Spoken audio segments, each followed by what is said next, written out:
Hello and welcome to another episode of Beyond the Black Rims. I'm Mars Girl. I'm Josh Knight the First. Welcome to season 3 episode Turn and Run. Rewind that. Welcome to And season play. 3 episode 21. Or episode 67 if you're counting. What happened to you? Are you okay? Are you having a stroke? You know? Are you having a stroke? I need to know if you're having a stroke. Words.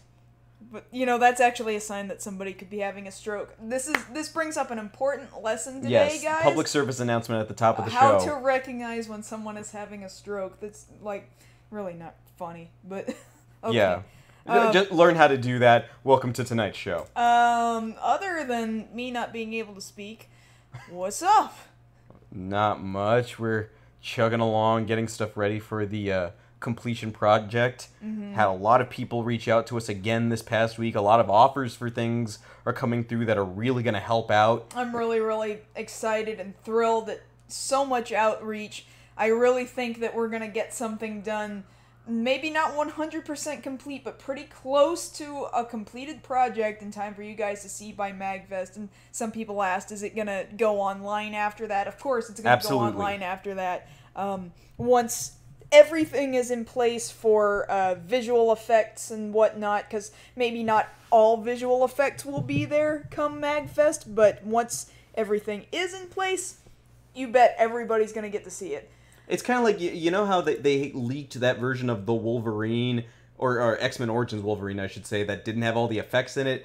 We might have that. It's got most of the movie, just needs some polishing, but otherwise, yeah, we'll have something for you guys. Exactly. I want to say before we move too much further on, I want to say thank you to our patrons on patreon.com/MarsGirl. As always, last week I did bring up, there was a new subscriber on Patreon who, actually you might be able to see in the ticker, I updated with an address, and I just had it up in my email a little bit ago. And now I'm not seeing where that went. I'll have to double check on it again in a little bit. But I updated with an address because last week I did not have the address he wanted advertised in there, but it's there in the ticker now. So just wanted to bring that to everybody's attention. I'll bring it up as soon as I find it here in my email. I don't know why I clicked away from it, but I did. Oops. So do something. What do I do? I go on with the show. Yes. We talk about tonight's stories. Yes. We have stories tonight, guys. So first story that we got for you guys tonight is a brand new, sort of, Tenchi Muyo anime titled I, Tenchi. Now, it's not exactly what you guys think. It is a new version of Tenchi. It's just not quite what we expected, but we'll talk more about that later. Also, after that, we're going to talk a little bit about Nintendo's unveiling of the new 3DS and 3DS XL, or really, it's the LL. Everybody's advertising it as the XL, but it's not. But new handheld console version of the 3DS that's already out. What new features are there? How does it compare to the old models? That sort of thing. And then the last thing we're going to cover is a Kickstarter, which, as I'm pretty sure, has been, it has been fully funded, a 2D animation project called Hullabaloo, which has a lot of people coming together that used to work Actually, it's an IndieGoGo and not a Kickstarter, but... Well, you know what I mean. It's like saying... It's crowdfunded. It's crowdfunded. But yes, that has a lot of people working on it who have ties to older Disney movies who want to still keep 2D animation alive, and we'll definitely give you guys more information on that later in the show. Having said that, we've got follow-ups, We've got follow-ups. We actually have a few, so we have to kind of get to them a little early because each one's going to take a little bit. So first and foremost, we were talking about this last week, and I think the week before. Dwayne "The Rock" Johnson was still debating, okay, am I going to be a character in a DC movie? Well, last week he narrowed it down to... Well, he knew he was going to be in a DC movie, but... Well, as of last week, he narrowed it down to it's one of two people. It's either Shazam or Black Adam, more or less. Did he narrow that down, or did DC narrow that down? He said. Okay. But really, it was probably DC giving him the choice. And we talked about one way or the other, whether he would be better for one role or the other, whether it be Black Adam or Shazam. Well, it turns out the verdict is in. He is officially going to be Black Adam. And good. Yeah. Because he looks more like Black Adam. He says he already has a love for the character.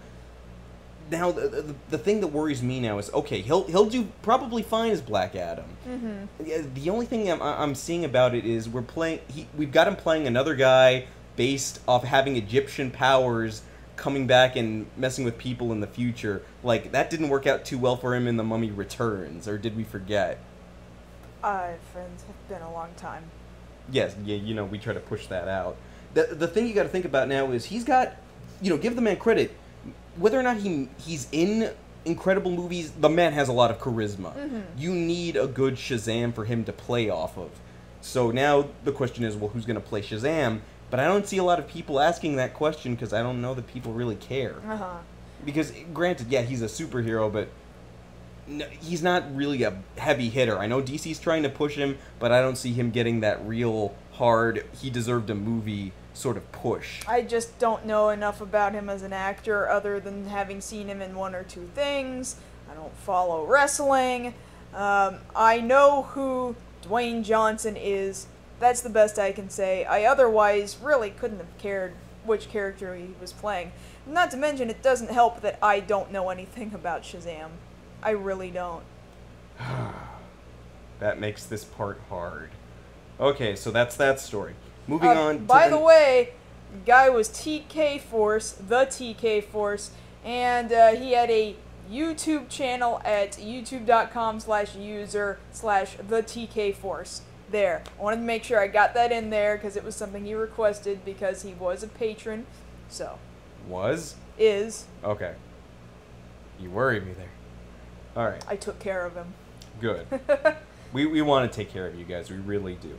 Okay, so moving on to the next story. So we have talked to you guys about Gotham, the new series on Fox that's going to premiere this month, chronicling Bruce Wayne and, of course, Commissioner, he was Detective Gordon, and their rise to become the people that we know them in current DC lore.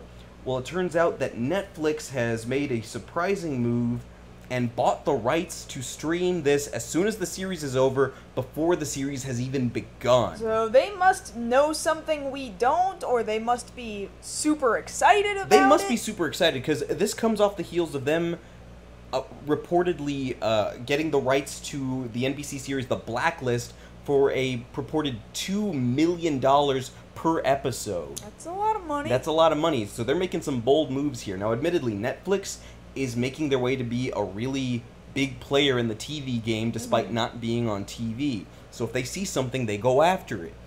And they obviously see that Gotham is going to be something people are going to want to stream immediately. Now, the question is, of course, well, is the series going to be good enough to pay off? I had to blow a spider off your shoulder. I'm just letting you know. I'm cool with spiders. Look at the shirt. Okay, I wanted the radioactive powers. What are you doing here? I just didn't think you'd like it if I killed a spider on your shoulder. Well, at least you didn't kill it. That's good. Yeah. So anyway, yeah, that's kind of a big move, like, sight unseen. Now, admittedly, most people haven't seen it. They did, however, show footage at this past Comic-Con, and there's been a lot of positive buzz going around, and the buzz will keep generating until this series premieres. The real question is this going to pay off for Netflix? Mm-hmm. Well, I imagine it would. Unless the series absolutely bombs. Which we're all hoping it doesn't, them in particular. I'm sure that none of these people want it to bomb if they're throwing that much money into the ring for it. Now, they're not saying how much money they put down on the series, but you imagine it's in the millions. Oh, probably. At least.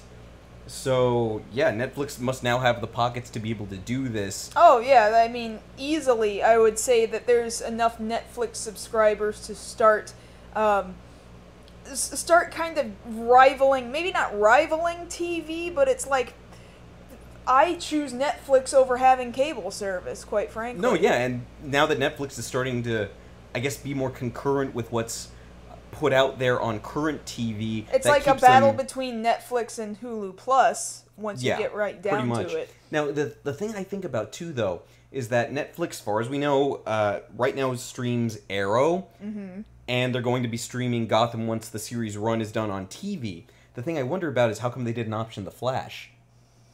That's a good question. Maybe it's because they know that a Batman universe is going to sell that much more than a Flash universe will. Well, the thing is, I mean, think they're the same universe, but it's not, what I mean by that is, like, it's not like Flash isn't a known character. Like, clearly he had previous TV shows and such. He's in the Justice League. Right. But Batman is just by far a bigger seller, I would say. So you think it's just solely based on the Batman brand? Yeah, I would say so. That's my guess. My only thing is, the Flash series is getting as much positive buzz too. How come they didn't option both? Mm-hmm. That's just my 2 cents on that. I understand. So moving on to the next thing, really short announcement. Dino Charge, Power Rangers Dino Charge, has officially started filming. Good for them. Oh boy. Hopefully we're going to see a lot more out of them. People are actually fairly positive about this adaptation for some weird reason. I don't know. Maybe it's just hopeful that it's not as bad as Super Megaforce.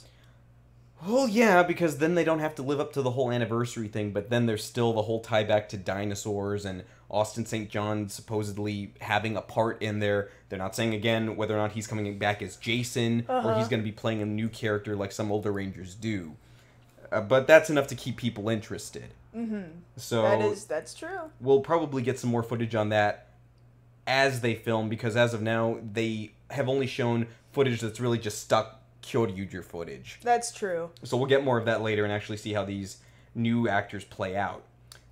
We have confirmation on Kamen Rider Drive, officially from the mouth of producer Takahito Omori. Drive will not have a bike. Everybody go home. Just quit. I'm not gonna lie, I'm mad. Just quit.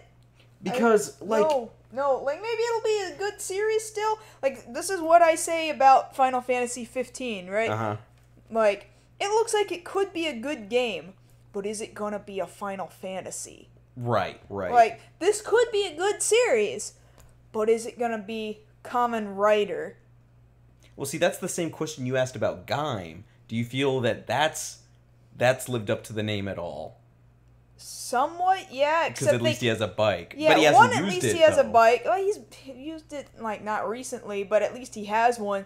However, they don't call themselves Kamen Riders in that universe. They call themselves Armored Riders. So, Right. like, what's the point? Well, here, it's the question of, like, are people going to accept him, or are they going to have a problem with that? Because the series is going to run no matter what. It's just what's going to be the backlash on that, if any.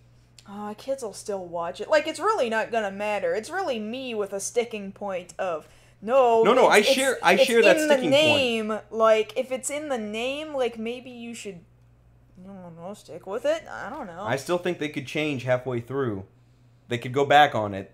Okay. Here's hoping, personally, that they go back on it. And the last thing that we're going to cover in the follow-ups is that people have, apparently in the current beta tests for the expansion Warlords of Draenor for World of Warcraft, they've spotted the Robin Williams tribute character. That is so cool. Of course, the people over at Blizzard had said they had been considering this ever since we learned of that petition. And now we have confirmation that they have spotted him. One person said they spotted him on an island near Talador, and what you have to do is rub what's called the ever-burning lamp, and then the genie character, I believe he's called, Robin the Entertainer? I think that's what they were referring to him as. He'll pop out of it, and you'll see the quote over his head, "Infinite cosmic power," but then he'll shrink back down and say, "Itty-bitty living space." Very cool. Yes, that's very tasteful, and at least they're addressing fan petition to do that, as opposed to the people reaching out to Nintendo, and they said, "We knew he existed." I kind of really wish they would, do the awesome thing and put him in a Zelda game in some way, shape, or form. I feel like the most recent Zeldas that are coming out are just, they're too far along, they're too near complete. Well, I get that, but that's not to say they can't do it in another installment. It's not like they're going to stop making Zelda. Yeah, but by the time that they make another one, it's going to be a couple years down the road, and then it's not going to be relevant anymore. Yeah, I think it would stay relevant. People will remember. Yeah, I get that, but it's not the same thing as striking while the iron's hot. Well, admittedly, with a game like WoW, it's easier to do that. Yeah, because it's constantly updating and changing. Granted, they're also really fortunate because they're about to come out with a brand new expansion, so they had room to put it in the new expansion. But even so, an MMO constantly updates and changes no matter what. So they could have put them anywhere, at any point, Well, anytime. still. Why here? Why now? Why? Why? Why? If anybody knows what I'm quoting, props to you. But that would be the last of our follow-ups for the evening. Alright. Which means now we actually have to get to the real stories. So our first one was Tenchi, right? Yes. Okay, so, well, one of you pictures is a Tenchi character somewhere, like you. Yeah, you're a Tenchi Well, see, character. that's the thing. What you guys are looking at right there, whether or not you recognize her, that's Washu. Yeah, okay, so let me peel this back a second. Yeah, let's go ahead. Scroll back up. The name is what? I, Tenchi Muyo. So, Love, Tenchi Muyo, which is not the same thing as Tenchi Muyo in Love, which was a good movie, but that title was very misleading. Yeah. These character designs, like there, you're looking at Washu. There's Mihoshi. Mihoshi is really the one that I think most resembles her previous incarnations. Although these character designs are still kind of, that's Sasami, Ryoko, I'm like, oh, I see the influence. Like, yeah, like, I get it. That's her basic color scheme, and those colors are in about the right place. There's Tenchi. And there's Tenchi. So the plot is that Tenchi goes to, what's the name of this city? And this is our town, really, I should say. And this is a real city. It's a real city town. Real place. Takanashi in Okayama Takahashi. Takahashi. In the Okayama prefecture there, Tenchi becomes a teacher at a new school and ends up getting into trouble because that's what he does. Well, maybe not all of his students, but you get character designs, and I chose not to grab these other characters because I wanted new characters. Because the real news is that we finally saw the art design of the old characters that we're familiar with. Like there's Ayaka. So that was the real news because we'd seen other pictures of these new characters who were supposed to be Tenchi's students. Right. And they're all like pretty super slutty looking characters. Well, they're your typical insert into anime anywhere characters. No, well, yes and no. Like, yeah, there's your traditional kind of Oni looking, like really super Japanese traditional Oni chicks. And apparently they're all members of the student council there at the school, who will undoubtedly get into compromising situations with Tenchi. What I'm saying about the slutty-looking stuff, though, is they got these skirts that have little skin windows on the hips. And this one chick happens to have what appears to be stockings that are in the shape of, like, hands grabbing her thighs. Yes, that's the character Hana Saryu, who is a redhead about yay long hair, who, yes, indeed, has these stockings that look like hands grasping a thigh. Like, that's not sending the wrong message. I'm just saying, so far, I don't care about any of those characters at all. I really don't. The important thing to note here is that, that real city basically is the one who, they're the ones who commissioned this series. And this series isn't your typical TV anime. It's gonna be 50 episodes lasting only 5 minutes apiece. Right. So, they're short, but there's a whole lot of them. So eventually, yeah, you're going to get pretty full length, a lot to watch in the end. Once you compile them. But the hopes was that this town could get enough people interested in their town so that people will go on pilgrimages out there to be like, oh, this is where this new Tenchi took place. Like, this is their hope. Well, because the thing about it is, and really this applies mainly, I guess, to otaku, when they see a show and they like a show and they see that it's based in an actual location, a lot of them will either themselves or get some friends together and be like, hey, you know what? We should go out there. We should visit, take pictures. They call them pilgrimages. There's a specific Shinto temple somewhere out there on the outskirts of the Tokyo-ish area that is considered the Moe Temple. And just because it's the Moe Temple, it's freakishly hugely popular. They're also hoping that, I think this past year, there was the anime that was about a bunch of cute, adorable Moe girls who go on that 88 temple pilgrimage on I'm aware on of the that southern island of Japan, and that's a legit pilgrimage that people do. Spiritually speaking, you're supposed to travel on foot. People these days kind of don't all the time, but you travel on foot. You carry a walking stick. You wear a hat, and you just walk to 88 different temples, and it circles, I think, around the edge of the island. And you make it all the way through. You say, hey, I did the thing. But they were hoping that the anime of girls doing just that would encourage more modern otaku to go and take this pilgrimage. Like, these are the hopes of new anime producers, that they'll actually get people out of their homes and go visiting like new that places. in and of itself sounds oxymoronic. We want otaku to leave their house, but otaku don't necessarily leave the house, especially because the word otaku means house. Right. And they don't necessarily leave the house unless it's related to, oh, I don't know, picking up figures or games or DVDs and the like. Mm-hmm. So really the idea behind this is, of course, to get people to visit this place, because as it stands now, this is a very small prefecture with an even smaller population. In fact, link people to this Wikipedia article, alright, so that you can see this article is a total of 2 small paragraphs. So that is how tiny this town is.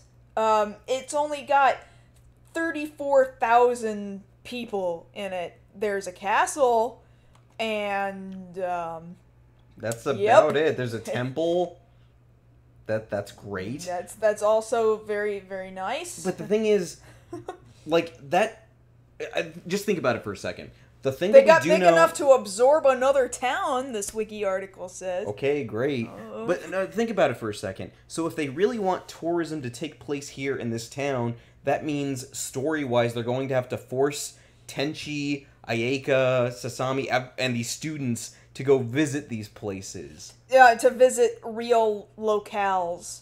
Like they're probably gonna do that thing that anime does all the time, where they take a photo of a place and then they just draw on top of it, and it's gonna be an actual photo of an basically actual like place. rotoscoping in a way, right? Kind of, yeah. It's a pretty commonly used technique in 2D animation in general. But the thing about it is this really going to pan out? Because the way I see this, I don't think it's going to really stir up that much tourism. You don't think? Well, look at these links. They don't really have that much. I mean, granted, the country in and of itself is beautiful, but when your best claim to fame is the stone windmill, like, I don't know, like, that doesn't make me want to go. Mm-hmm. Unless, they sell figures of the series, which really gets me to my second point. 1, is this really going to stir up tourism? And 2, are Tenchi fans going to be satisfied by this? Because I'll tell you this much, there's certain Tenchi series that I'm like, you know what, I'm burnt out on Tenchi now. Like, GXP can kind of go die in a fire. Really, I didn't very much like Tenchi in Tokyo. I liked Tenchi in Tokyo. No, I'm sorry, I can't go with you there. You don't have to. And I like it. And the more recent series, the follow-up to the original OVA that was released over here as Ryo-Oki. Ryo-Oki. It's okay. It's an okay follow-up, but I was just kind of like, I think I'm done. Like, I think the story's told. I think we can stop. But you're telling more. Okay, the exact same thing over and over again. I want Tenchi. No, I want Tenchi. Now we're gonna fight. You guys knock it off. Knock it off. I don't actually want any of you except for maybe Ryoko, but we're not really gonna confirm that. Yeah, and that's pretty much Tenchi in a nutshell there. But the thing about it is, there are a lot of Tenchi fans still, whether it be over there or people who watched it over here on Toonami. Mm-hmm. You know, that was for a lot of people, that was a gateway anime. You know, people watched them, true. They were like, oh man, this is so cool. Like, for a lot of people, I guess this was their exposure to harem anime over here. Yeah, I would say very much so. I mean, really, Lum would be the first example of...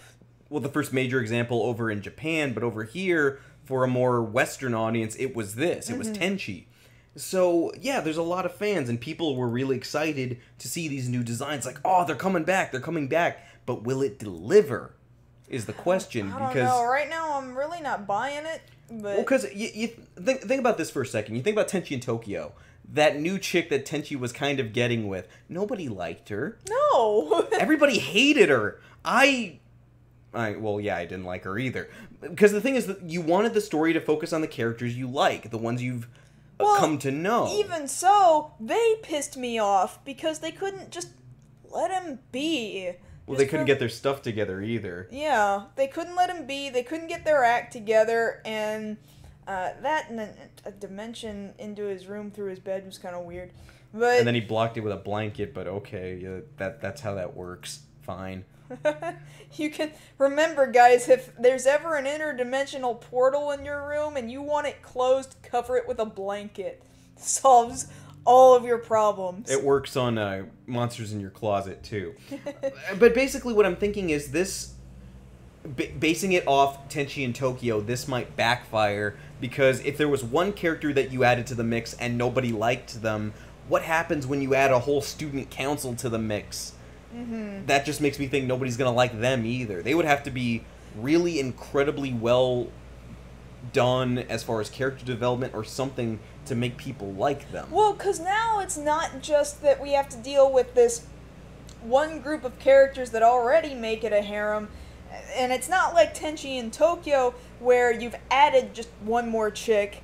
Now you got all these friggin' other chicks. Right. And it's like, okay, that's a bit much now. How many ladies can we really have all wanting one guy at the same time and still be interested? Well, see, because the thing about it, I think back to Tenchi Universe, where there's the overarching story of, yeah, it's harem, but you're still dealing with all the stuff going on in space and Jirai and bounty hunters. There better be an actual problem here, because otherwise I see that you're going to be in it for the fan service and the tourism, and that's not a story. Well, yeah, because the only thing that the story says is that the world is in trouble because Washu is stirring up trouble again. Oh! She would do that anyway. Like, what's so bad for Washu to have done? Well, okay, she could come up with something potentially horrible, but still, like, is that enough for a story here? Also, how are you gonna tell that in 5 minutes at a time and still do this tourism thing? Yeah, like, the thing I'm worried about is that this is gonna be nothing but... They say it's tourism, but it's gonna be nothing but a glorified dating sim. Like, each member of the student council is like, hi, They're Tenchi each gonna have their episode. Yeah, like, Tenchi Sensei, take me on a date to the Stone Windmill. Like, that's gonna suck. That's gonna be boring. Nobody's gonna want to watch that. Now, granted, like, I'm really interested in, I was mildly interested in, Miracle Train. It was an anime that came out, 3-4 years ago. It was on Crunchyroll. It's still on Crunchyroll, I think. And, it sucks, okay? Like, I'm not gonna lie, it friggin' sucks. But I was like, I'm in this for the trains? And then they go around and they tell me about all these cool places. Like, I was in it for that. But then when they actually tried to tell a story, I was like, man, I hate every single one of you. You are all terrible train people. Go away. Go away. So, bottom line, this series is solely for tourism. I don't believe a Tenchi fan's going to be satisfied by this. I don't even know that they would even license this. I don't know. It'll probably get streamed somewhere, and that's it. We'll get a hold of it one way or another. This is going to start airing in October, so we've got a little bit of time to think about it and come to conclusions. Technically, we still have to wait for at least a trailer to see any further verdict on this, but as it stands now, I'm not impressed. No, but we'll see. All right, so that's that story. So moving on to our second story. New game system? Kind of. But Well, not really. it's not. I mean, it's the same game system. It's just new 3DS, new 3DS LL, not XL. I know all you other news sites want to say it's the XL, but until it actually is confirmed for the US, North America, other Western countries, it's not an XL because Japan doesn't know what an XL is. They think that bigger than large is two larges. It's an LL, large. Well, like that one the guy. 3DS large. Well, it's kind of like that one guy who was trying to count. He was Japanese and he was trying to count in English. He was going 1, 2, 3, 4, 5, 6, 7, 8, 9, 10, 11, 12, 13, 14, 15, 16, 17, 18, 19, 10, 10, 10, 10, 1, 10, 10, 2, 10, 10, 3. Like, that's how he was Then trying he to say gets up to 100. Okay, I've counted to 99. 10, 10, 10, 10, 10, 10, 10. No, their concept is different. New 3DS LL. Let's get that straight. Okay, so okay.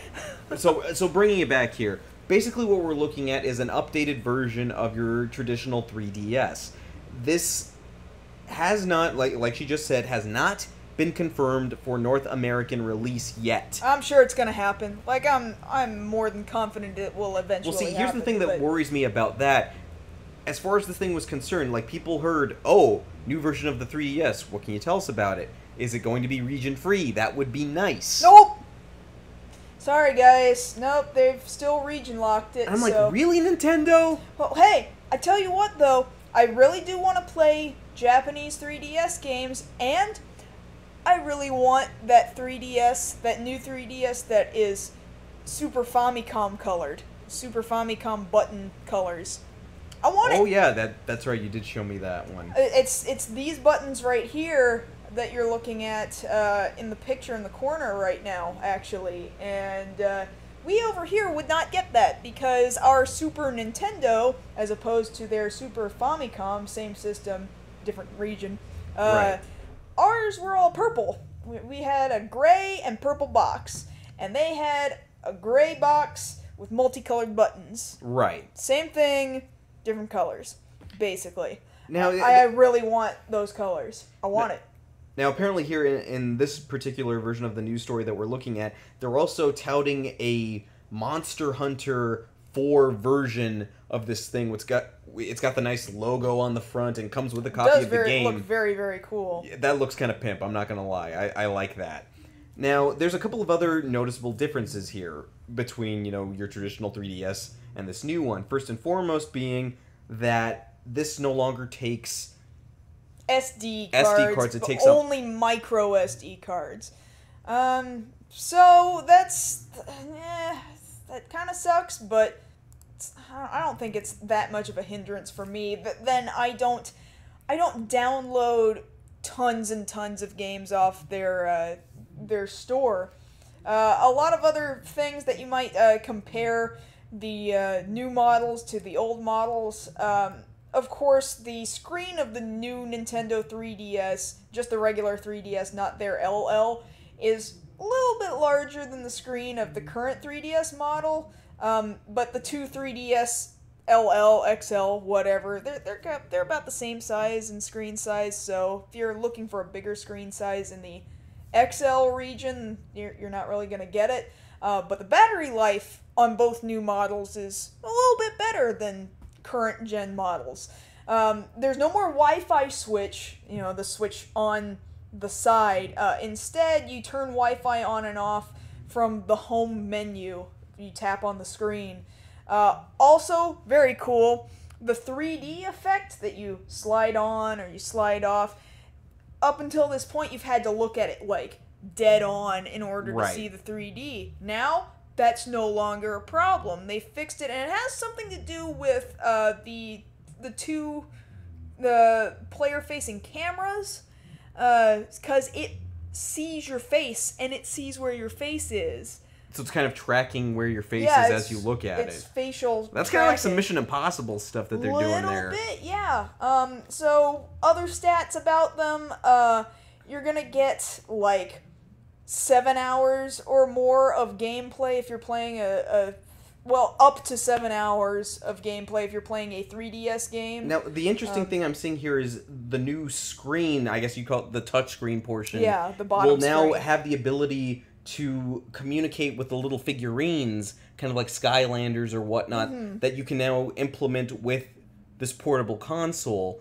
That, I think, is the biggest selling point of this new system. For you, perhaps, yeah. I don't know. Maybe not for me. I'm just saying, you see now there's a lot more games implementing the use of little figurines. That's true. I mean, you started out with Skylanders, and we thought for a second, yeah, whatever. But then, now Nintendo's doing it, Disney Infinity, hell, even Kamen Rider's doing their own later this year. Yeah, we're gonna get that, right? Hopefully, yeah. Coming out on PS3, we'll talk about that later. Yeah, we'll talk about that later. But point being, that I think is the biggest thing, that they can implement the new little figurines on top. That way you can play more expanded than you would with a normal 3DS. That's the feature that really brings it in.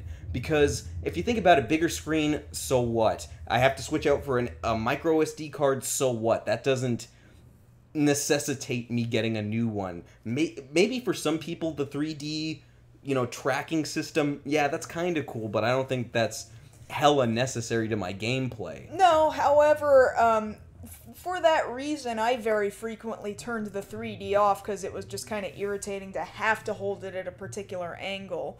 But it would encourage me to turn the 3D back on, actually, in some games if a game really was made better by the use of 3D. And to me, very few games actually utilize the 3D well enough for it to matter to me, but sometimes it works. Well, because sometimes it works. Think about it this way. The necessity of the creation of the 2DS was on the idea that they knew people were turning off or not wanting to use the 3D setting. Very true. So now, this should have been the logical step that they made up for. Oh, well, we have a choice. We can either get rid of the 3D function or we can make it better. So they went with the obviously cheaper of the two. Let's just get rid of it entirely and sell a new system. Now for me that was perfect because, I don't care about the 3D setting. I just want to play the game. But now if this is really worth it, then yes, for some people that implementation will make them want to go out and get this. Because if it's really superior, nobody's going to want to deal with a regular 3DS. That's true. So again, like you say, it depends on the game development whether or not it actually pushes what this new 3D setup can do. I don't know. Right now, I can only think of a couple of games that I really feel like, yeah, I'm really psyched about the 3D in this game. So, I mean, that's not a huge selling point for me, but, good battery life is a good selling point for me. Ooh, also, you can put on these nifty little snap-on different backings and cases. Now it's customizable, and they've got all these different choices from all these different Nintendo series. It's gonna accessories back. Gonna be so cute. Well, I'm looking at it this way. The top two titles that the 3DS has at all coming out for it is basically what? The next Monster Hunter installment and Smash. That's what people are looking for. If you can sell me on the 3D being good for those two in particular games and tell me that there's going to be a good figure usable game for this, then I'll think about getting it. Because otherwise, I'm not sold. Well, I still want it based solely on, I want the Super Famicom colors, and I've still wanted a Japanese 3DS regardless, so that I can play Japanese 3DS games. Because I really don't want to have to homebrew my current model of 3DS and then somehow break it in the process. Yeah, I admit you wouldn't want to do that to begin with, so yeah, it's just easier to get another system. Now, again, if this gets released over here and they can prove to an American audience, which of course is very big into gaming, that they can do these things and implement them well, then yeah, that's going to help pay off for Nintendo. Sure. So why haven't they announced it yet? I think they're playing it safe right now. Oh, I'm sure they are. They'll probably wait and see just how well it does, and then when they see that the numbers are there, they'll just go, hey, what do we have to do to get rid of the Japanese region blocking and give them North American region blocking? Yeah, just switch that. There you go. They can have it. Which still feels kind of cheap. Nintendo's been cheap on North America from time to time as it is. That doesn't surprise me, especially when it comes to the Club Nintendo. They go real cheap on Club Nintendo for us. Europe gets a lot of cool stuff with Club Nintendo, but then again, Europe got shafted by Nintendo many, many times over the years before Club Nintendo was a big thing. So, I'm just saying, no, Japan does not think of overseas audiences as much, even though they could still make bank. That's just stupid to me. That's not... Oh, it's basically, the same reason that's not why good they business. won't. Well, it's the same reason why they won't release the Mother series anywhere outside Japan either, because they think that it won't sell. Because they think only Japanese people want it. But that's stupid. See? They could I do know. the research if they wanted, Well, but they don't. Well, their research says it won't make enough numbers. Well, I say their research is stupid. Everybody else does too. Everybody else does too. It stinks. It stinks. So yeah, that's basically that. Hopefully we'll get it over here, because somebody over here is going to want it, because GameStop will probably mark it up anyway, because they just love to get their hands on that and then trade it into somebody else. Yep. So we'll see whether or not we get it over here coming within this next quarter or two, because that would be the time to do it, because that's when Smash and New Monster Hunter are coming out, correct? I'm not sure when New Monster Hunter. Because we get Smash at the end of this year, right? Yeah, Like, we're about to get. We're about to get it. We're about to get 3DS version. Right? Yeah. Yeah. Yeah, and then Monster Hunter's what, spring or summer next year? If I'm not mistaken. You'll have to look that up because I actually don't know. Either way, we'll keep an eye on it. Point being. Okay, so moving on to our last story. Okay, let me bring that up. So our last story revolves around something that means a lot to a lot of people that isn't really around too much anymore, which is 2D animation. Now, this IndieGoGo was set up just a few days ago by a company, well, not really a company, a couple of people. More than a couple of people. Quite a number of people. But at the forefront of this is a guy by the name of James Lopez, who is a veteran animator who's worked on a lot of really probably your favorite Disney movies, such as Hercules, Lion King, Emperor's New Groove, Pocahontas, that Paperman short that everybody loved. Well, he wants to take two things that he loved, a love of 2D animation and a love of steampunk, and marry them together in this project that he's calling Hullabaloo, which is, he says himself that this is a chance to do a 2D animation project, because admittedly there aren't very many of them out currently, because, you know, the trend now is 3D animation. You know, computer animation, not anything that's hand-drawn. So this I keep trying not to say you can't... IndieGoGo. You can't use Kickstarter as blanket terminology for crowdfunding. That's what the word crowdfunding is for. This crowd-funded project, just within a few days, has indeed reached its goal. And what he wants to do with this is do a full 2D feature animation. You know, movie length, full movie length. And he's got a description of the story here, which is about a girl named Veronica Daring who basically is going looking for her lost father and assumes the identity of Hullabaloo, some steampunk hero. Now, the question is, why? Like, is this really the best forum for 2D animation, or is this the best we've got? Well, I don't understand your question of why. Well, I understand why say 2D animation. It's just, this seems very, how do I say, very biased towards this one guy. I mean, granted, he's got a lot of other guys working with him who worked on stuff like Beauty and the Beast, Roger Rabbit, Tarzan, and what have you, but I think you kind of shared this concern too.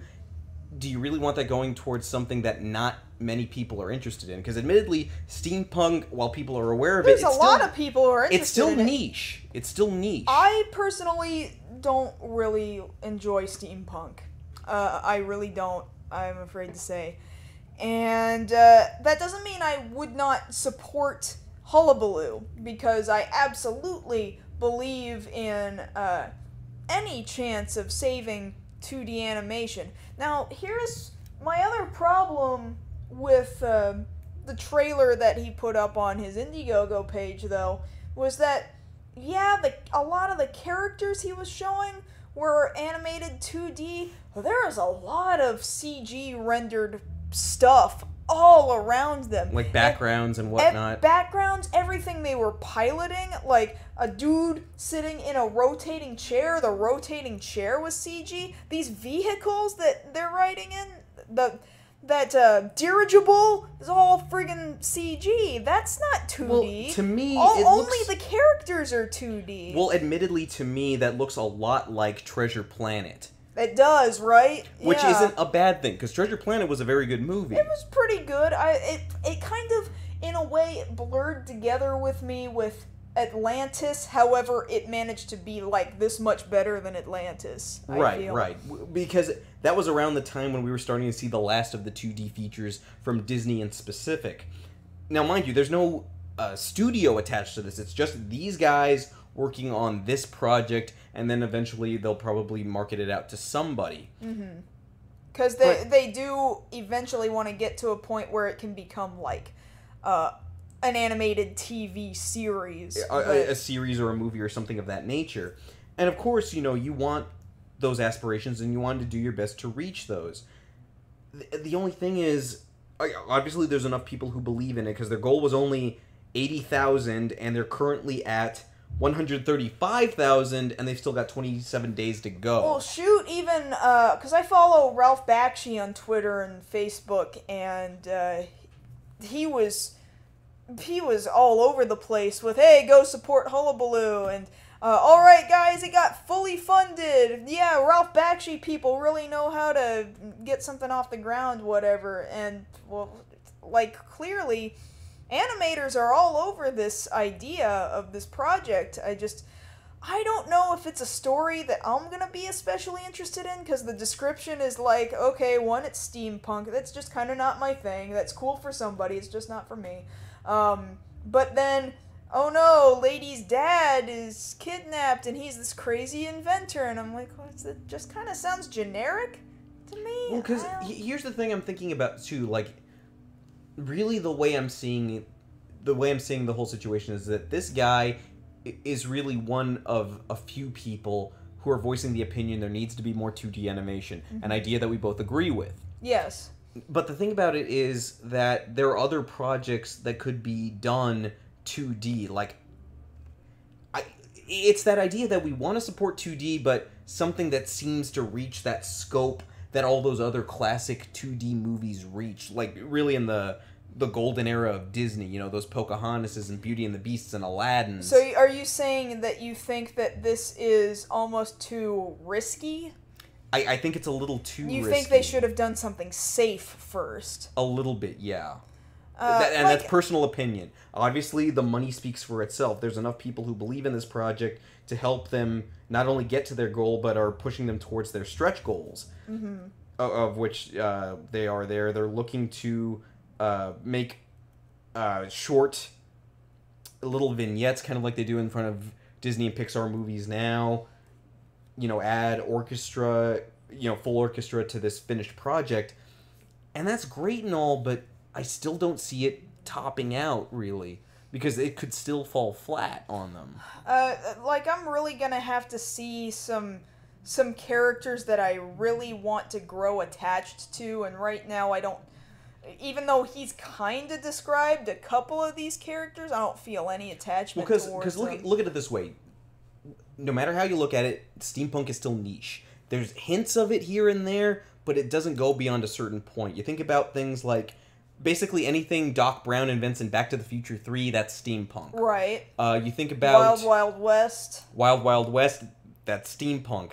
You think about Belle's dad, technically. All his inventions are steampunk. And then you look at current stuff, like when we were at Walt Disney World, we saw the steampunk rendition of Maleficent as a dragon. Now, that was pretty cool, but that was about all the exposure you got. Yeah, it's one part of this much bigger thing, and it's only got so much push out into the open now. I mean, yeah, more people nowadays know about cosplay and know about, thereby, steampunk. And know about turning your Nerf Maverick into a steampunk gun.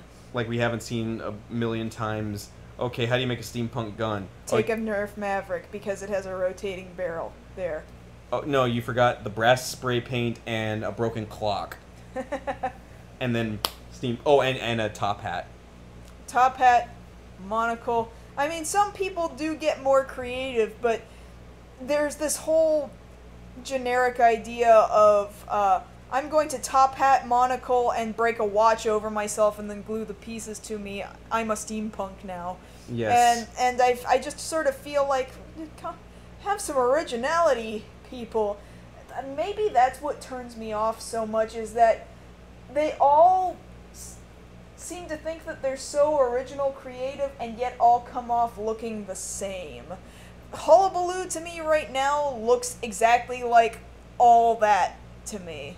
Well, and I'm just like, I want a good story. Right. Tell me about the story. I don't want to hear about the steampunk aspect. I will care about it or overlook it or whatever once I learn to care about the story. Because you can relate that to, say, Wreck-It Ralph, where, yeah, it's a very video game-centric story, and you can throw in jokes, but it can't be about the video games itself. You have to care about the characters, which is what they did with that particular story. You end up caring about Penelope, about Ralph, about the commander in there, and you care about them, and that's what keeps you watching the story. When the biggest selling point is all the style around it, that's not going to sell. Yeah, or rather, it'll only sell so much. Because I think you can kind of see when the guy heading the project, I forget his name, but he's the one who's talking about James it. Lopez. He's the one talking about it throughout the video, and he just sort of, to me, it sounds like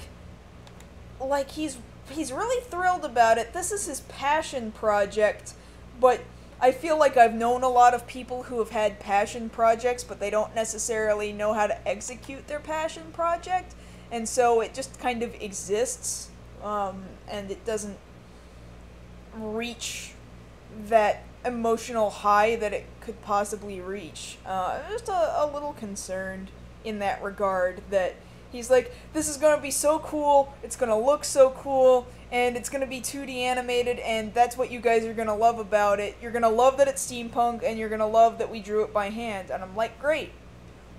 What's it about? And he kind of says what it's about. But actually, he doesn't say what it's about at all in the video. Well, he kind of says. Like, so glossed over. And then there's a paragraph of what the story is amongst this wall of text. And what I read just kind of seemed generic. So maybe as time goes on, I will care about the story. I want to care about this project. Like, I'm serious. I really want to care about it. And enough people clearly do care about it that it's gonna happen.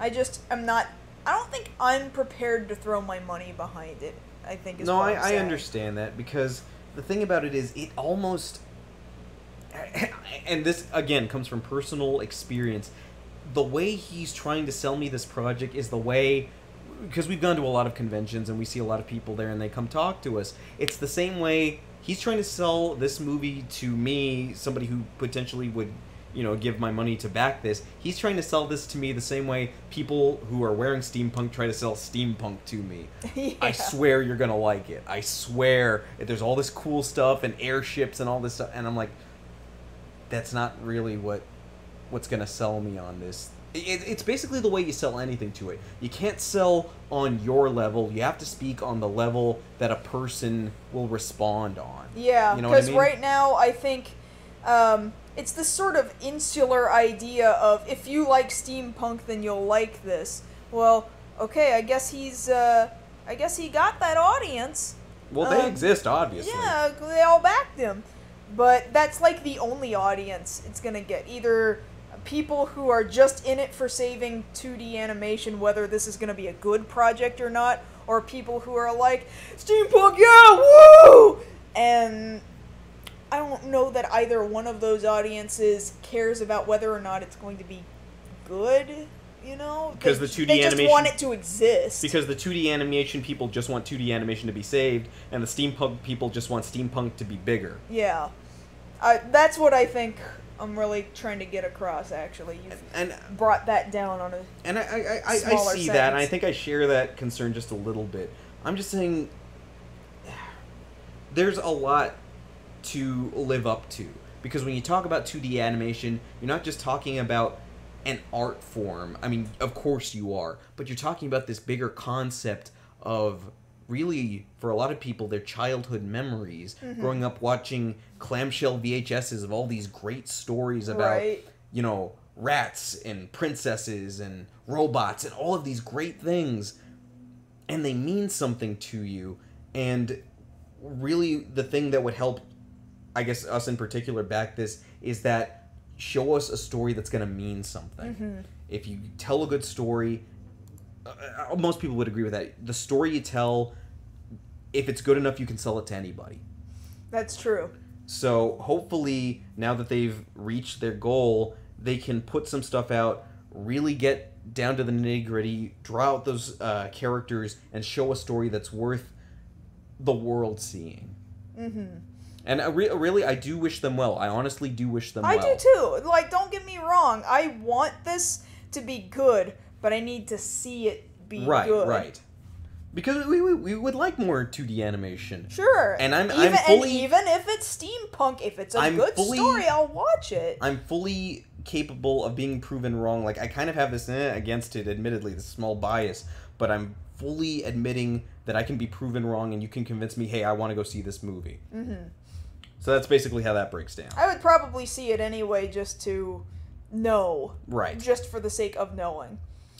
But yeah, that's Hullabaloo. Alright! Yeah. Alright, yeah.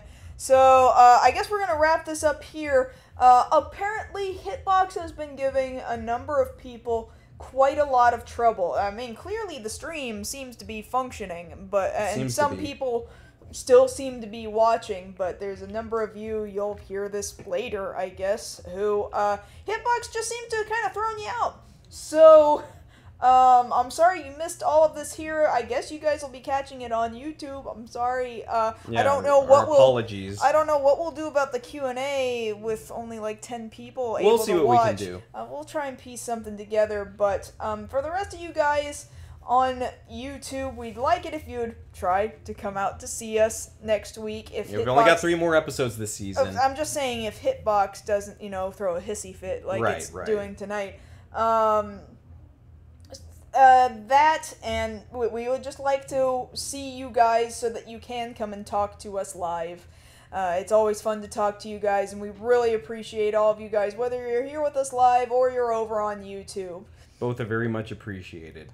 So I guess that's about it, right? That's about it. In the meantime, those of you that are here, again, please stick around. We're going to do the Q&A portion. We'll do our best to do the Q&A portion. But if you're not here, you can always talk to us during the middle of the week over on Twitter. I'm at JoshKnight1st. And I'm at MarsGirl. And that having been said, that's been this week's episode of Beyond the Black Rims. We'll see you guys next time. Night, guys.